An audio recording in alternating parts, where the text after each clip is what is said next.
Alright, so now we're going to look at simplifying radical expressions, but specifically now ones with numbers in them. Remember, radical means anything with a square root, and I'm looking specifically at numbers because I just did one on variables, and I think doing it with variables is easier than doing it with numbers, so go do that first if you haven't already, and then come back and look at this. So we've got the square root of, I don't know, what if I told you this? Square root of 25 times 2. Okay? Now, hopefully, based on what you know now about radicals, you would say, oh, well, I can do this, because I can call that the square root of 25 times the square root of 2. I know the square root of 25 is 5, and I don't know what the square root of 2 is, so I'll just leave it there. Okay? So it's kind of fun. I could do the same thing for 9 times, I don't know, 5. And you could say, okay, well, I know the square root of 9, which is 5. Let me separate these out. I can get the square root of 9 and the square root of 5. The square root of 9 is 3. The square root of 5 is, I don't know, square root of 5. And you can do something like that. It doesn't really matter what order they're in. You know, I could say 7 times 16. Crazy. I guess I'm right, because 16 is a big number. I can break this down, square root of 7 times the square root of 9, and say, okay, I know the square root of 7 is something, but I know the square root of 9 is 3. And I'm just going to rewrite it in order, because we always like to put the regular numbers first. Okay? So usually this isn't a big problem. The problem is, what if instead of giving you these problems, that I gave you these? Here. Root 50, root 45, root 50, root 45, and root 63. You might be like, oh, heck, I don't know what those things are. So, yeah. Now, here's where I think the hard part of this comes in, and what usually makes students irritated, it made me irritated as well, is you can't just turn off your brain and solve these problems. You've actually got to really think about it. You have to think about, okay, well, what things do I know? 'Cause I don't know if you can tell, these are the problems we just did. What do I know that I can multiply together to get 50, that I can also take a square root of? So it's kind of a complicated question, especially if you don't have your squares memorized, which is one of those things you kind of got to have done. So in a problem like this, then your first step would be, oh, I remember, it's 25 times 2. Kind of see? And you're like, oh, well, okay, I can do that. It's this, and it's that. And you're good to go. Okay. Now, the problem, so make sure you're getting what I'm talking about here. 25 times 2 is 50, right? 9 times 5 is 45. 7 times 9 is 63. So we just solved those problems. But it helped because I gave you the factorization first, and then it was just kind of a plug and chug from there. Because what can happen is, what if you guess badly? What if you say, oh, I know that 50 is 10 times 5. And they're like, what's the square root of 10? I don't know. What's the square root of 5? I don't know. So really what you want to look for are squares that are perfect squares that factor into the number that you're looking for, particularly when you're doing square roots. If you're doing a cube root, you want to look for perfect cubes that go in. If you're looking for fourth roots, you want to look at perfect fourths.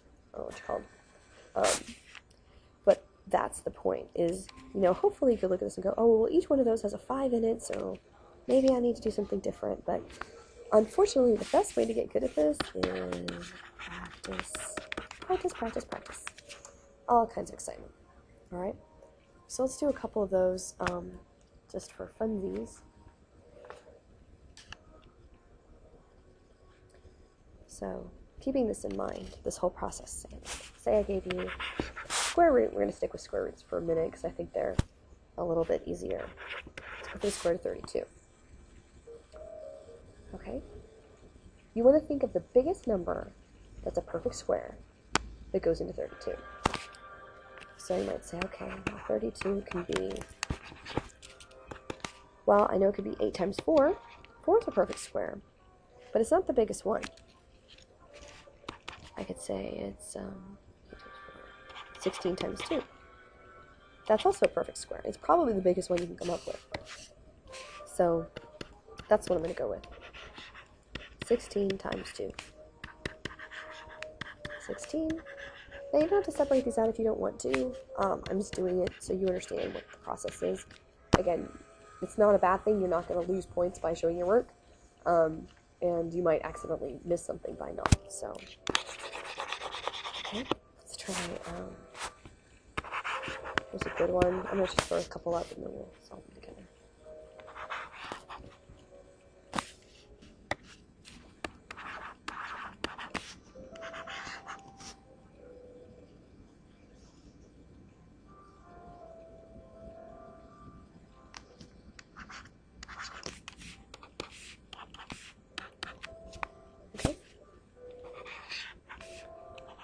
So for each one of these, you want to come up with a perfect square that's the biggest number you can think of that factors in to 75.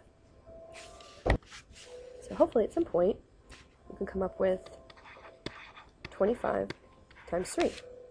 And if you can't, you just got to keep staring at it until it comes. I wish, this is one thing I really feel uncomfortable explaining, in that, I can't tell you how to find the 25, you just got to get there. You just have to know your square roots and your perfect squares. You have to know your times tables well enough to look at that and go, oh, okay, well, it's going to be 25 times 3. So we need square root of 25 times the square root of 3, or 5 square root of 3. 27, 9 times 3, square root of 9, square root of 3, and so it's going to be square root of 9 is 3, square root of 3. 9 times 8?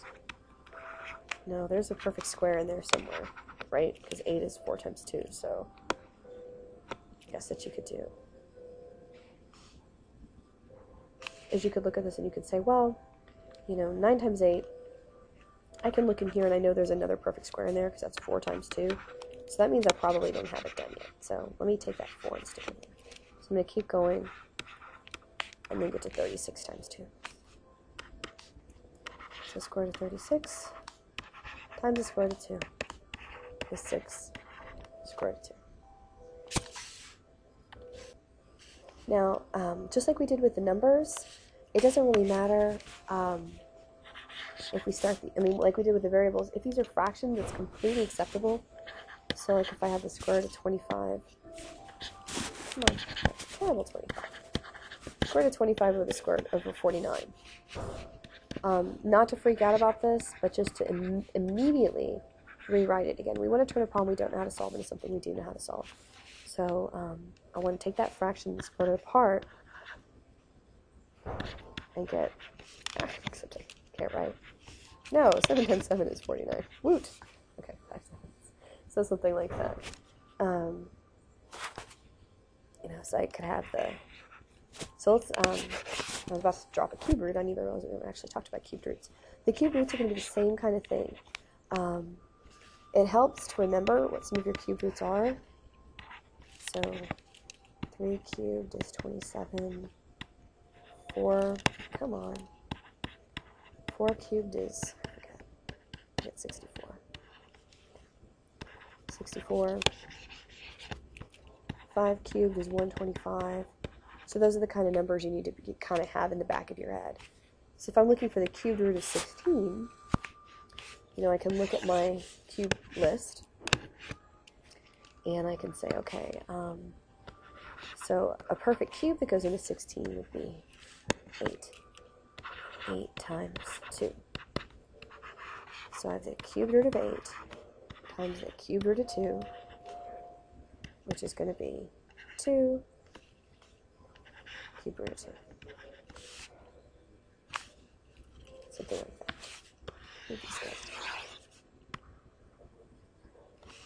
Okay. Alright, so try 24. Again, look at the same thing. Look at the list of cubes. Say, what goes into that 24? It's like, well, I got 8 times 3. So cube root of 8 times cube root of 3 is 2 root 3.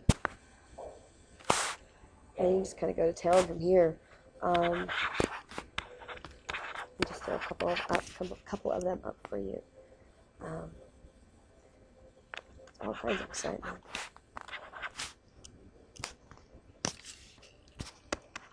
really can't get too creative here because I can't multiply in my head that well. Okay, so if you haven't, pause the video, see if you can work these out, because just watching me do it's not going to help you learn it. You've got to actually, well, probably have to actually do it yourself for it to actually make sense. Okay? So look at these things and say, okay, well, 250. It's going to be 125 times 2.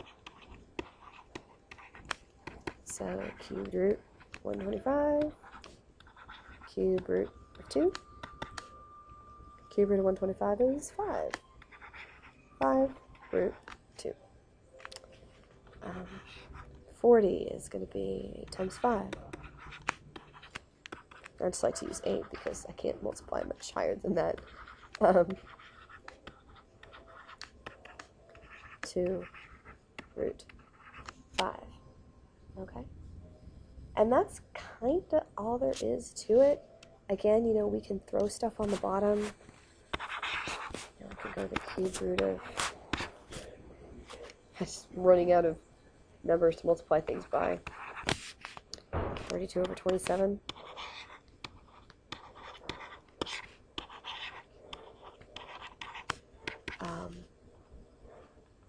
Cube root of 27 is 9. 3, sorry. On the top. Again, if you're not getting this, pause the video. Go try to work this out. Just don't stare at me and do it. You're completely wasting your time. 8 times 4. I hate to tell you you're wasting your time when you're watching me do stuff. But it's kind of true. And so that's going to come out to 2 cube root of 4 over 3. Okay? And again, it's not going to be any different if you've got fourth roots, except you have to actually remember your 4s. So, I don't actually remember that many of them. Times 2 is 4. 2 times 2 times 2 times 2 is 4. Times 4 is 16. Okay. Woot! 3 to the 4th. 3 times 3 times 3 times 3. 9 times 9 is 81. And honestly, that's as high up as I'm going to go. But again, you can have the same thing. So if I'm looking for the fourth root of, 48. Fourth root of 48. This might be a bit of a more of a stretch, just trying to figure out how this divides into what. And again, that's just something that you're going to get good at over time. And practice is a horrible thing to say, but it's totally true. So, again, give yourself a chance. Pause the video and try to figure out what this is. Assuming you've done that, it's going to be 16 times 3. So the fourth root of 16 times the fourth root of 3. And it's going to be 2. 3. Okay. So doing this with pure numbers, I think, is a little bit more challenging than doing it with letters. But if you can do one, and then you can do the other, then you can do them together.